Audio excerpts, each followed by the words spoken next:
क'क्राझार जिल्ला गसाइगाव महकुमानि सिङाव थानाय संकस बोराइ दैमा दायनिबारि बान्दो बलाराम जारिमिनारि संकस खेराइ खुंग्रा थानाव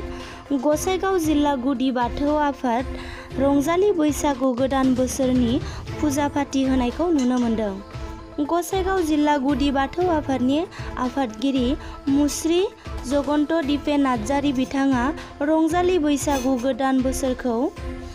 बरायनायजों लोगोसे गासै बर' रायजो राजाफोरनो रंजालि बैसागु गोदान बोसोरनि हामलायथिखौ बावहरदों। लोगोसे बुहुमनाङैनो साग्लोबनाय कर'ना भाइरास बेरामनिफ्राय बारग'नो गासै बर' रायजो राजाफोरखौ सांग्रां थानो खावलायदों। दिनै आङो गसाइगाव जिल्ला गुदि बाथौ आफादनि जानानै गोदान बोसोरनि बयनोबो हामलायथि बावबाय आरो बयखौबो आं बे दिनैनि गोदान बोसोराव बयखौबो मोजां गाहाम देहानि हामलायथि बावनानै बयखौबो खुलुमनाय थाबाय आरो बयखौबो आङो बे गोदान बोसोराव बयखौबो बरायबाय। जों दिनै जोंनि गसाइगाव जिल्ला दुलाराय गुदि बाथौ आफादा बेवहाय जोङो बाथि खेबनि थाखाय जोङो बोसोर गोदानाव जोङो जोंनि आइ आफानाव आरो नैबे चौधुरी घाटआवनो जोंनि जे खेराइसालि बे खेराइसालियाव जोङो बे बाथौ थानसालियाव जोङो ज' जालायनानै आफादनि माखासे सोद्रोमाफ्रा जोङो ज' जालायनानै दिनै बेवहाय जोङो गोदान बोसोरनि बयनोबो हामलायथि बावनायजों लोगोसे बयखौबो जों जाहाथे जोंनि गासै बाथौआरिफ्रा बेजों लोगोसे जोंनि गासै बर'फोर आरो गासै आसामनि सुबुंफोर भारतनि सुबुंफोर आरो बयबो जाहाथे सुबुं माहारिया दानि जे कर'ना भाइरासजों लोगोसे जों जाहाथे बयबो बेखौ जोङो गाहामै गाहाम जों जाहाथे बेखौ सौसिलांनो हायो आरो बयबो जाहाथे गाहाम देहा लाखिफिननो हायो आरो बयबो जाहाथे हामनो हायो। दा बेनि थाखाय आङो गासै सुबुं माहारिनि जानाय गासै बुहुमनि सुबुं माहारिनि जानानै जोङो बयबो ज' जानानै जों आइ आफामोनाव जोङो दिनै खावलायफैदों आरो जोङो बयखौबो खुलुमनानै जोङो बेयावनो आइ आफानाव बिबाय आरो जों आसा खालामदों जे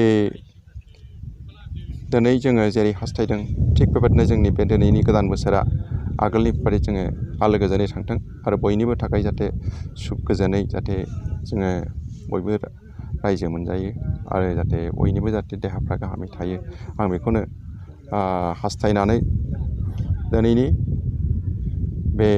जोंनि बे सुंद' प्रग्रामखौ जों बेयावनो फोजोबनो नागिरदों। मानोना जोंहा बेवहाय ओरैनोब्लाबो जोंहा 144 दंखायो 144 धारा दङ। जों बेवहाय साबानिफ्राय बारा जोङो जथुमनो मोना। थेवब्लाबोनो जोंहा एंगारनो हायै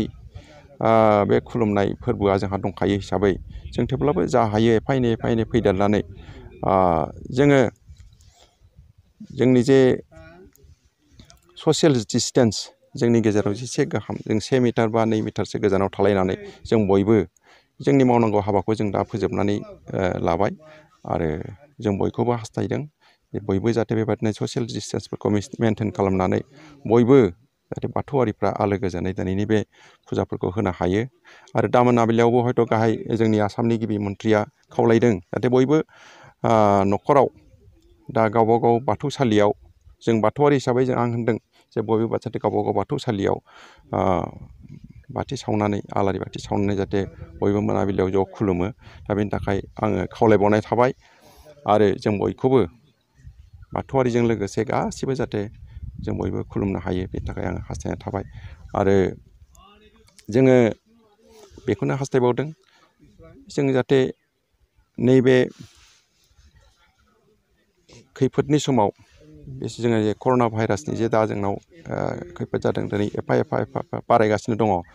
जोंनि आसामाव आरो हयथ' नागालेण्डनि सासे जों लानानै जानाया 36यानो जाहैबाय जोंनाव नागालेण्डजों लोगोसे दा जों हास्थायदों जाहाथे बेनिफ्राय जाहाथे बाङा आरो गासै बुहुमाव जाहाथे बे जे कर'ना भाइरासनि जे साग्लोबनाय बे साग्लोबनाया जाहाथे लासै लासै एसे खमायलांथों आरो जों बेखौ जाहाथे होबथानो थाखाय जों ससियेल डिसटेन्स मेनटेन खालामो। जोंनि बाथौआरिफ्रा जों खोनानो मोन्दों नै दाख्लैफोर जों जेब्ला बेवहाय 2 एप्रिलनि 2थि सानाव जों जेब्ला बेवहाय ज' जायो बेवहायबो जोङो खेबसे गासै बाथौआरिफोर जोंनि बोलि बाथौआरिफोर बर' माहारि आसामनि गासैबो हारिनि थाखाय आरो बुहुमनि गासै सुबुं माहारिनि थाखाय जों बेवहाय आलो गोजोननि थाखाय जों मोनसे आइ आफानाव बिख'फैदोंमोन आरो जोङो रायख'ना दोनदोंमोन जों जाहाथे बे जब्राफ्रा जुदि हामना थाङोब्ला मोजां दिन फैयोब्ला जोङो आइ आफानो जों माबा मोनसे जोङो रायख'ना दोननाय बायदि रायथिना दोननाय बायदिखौ जोङो होना होगोन होननानै जों रायथिना लादों आरो जों हास्थायदों निस्सय थाबैनो आइ आफामोना बेखौ खोनासंनानै जोंनो बे आलो गोजोनखौ जोंनो लाबोगोन आरो जोंनि गेजेराव जोङो खोनानो मोन्दों बे समावनो जे गोबां माखासे जोंनि बाथौआरिफ्रा बोलि बाथौआरिफ्रा बा गुबुन गुबुन बाथौआरिफ्रा जे सोरबा बे कर'ना भाइरासखौ होबथानो थाखाय सोरबा जानागुरुफ्रा सोरबा अजाफ्रा सोरबा फिरफिला 2 गाहाम गायदों फिरफिला 2 गायनानै बिदिनो गामि गामि थांनानै बियो कर'ना भाइरासखौ होबथायो होननानै बेबादिनो फुजा फालि होदों आरो सोरबा ओरैबायदिबो जादों जे जायगा माबा 7टा दैखरनि बा 7टा गाथोननि दै लायनानै बिदिनो हरना सानना मोनाबिलिफ्राव बिदिनो दुगैहोदों सप्तासे दुगैनांगौ होननानै दुगैहोदों दा बेफोरबायदि जाहाथे जोंनि बाथौआरिफ्रा जाहाथे जोंनि बाथौ सिबियारिफ्रा जाहाथे जोंनि बेवहाय बयबो गोमोनानै थाङा जोङो बेफोरबायदि जे खोमसि फोथायनाय बे खोमसि फोथायनायनिफ्राय जों गोजानाव थानांगौ मानोना जों जुदि बेवहाय गासै बे 7टा गाथोननि दै लानानै जुदि 7टा दैखरनिफ्राय दै लानानै जुदि सानफ्रोमबो 7 दिनसो दुगैनांगौब्ला बियो बबाव कर'ना भाइरास होबथानो कर'ना भाइरासआ बेनाव हाबगोनसो माने गुजुनाय गगा मोननायसो जागोन दा गतिके आं बेखौ खावलायदों जाहाथे बेफोरबायदि जोंनि जानागुरुफ्रा जोंनि बाथौआरिफ्रा जाहाथे बेफोरबायदि नंखाय बाखाय फोसावा आं बेखौनो खावलायबाय आरो जाहाथे गासै रायजो राजाफ्रा गासै बुहुमनि सुबुं माहारिफ्रा जाहाथे आलो गोजोनै थानो हायो बेनि थाखाय आङो खावलायनानै गोजोन फोरमायथिखौ बावनानै आरो दिनैनि आरो खेबसेबाव गोदान बोसोरनि गाहाम हामलायथि बावनानै आंनि गुसुं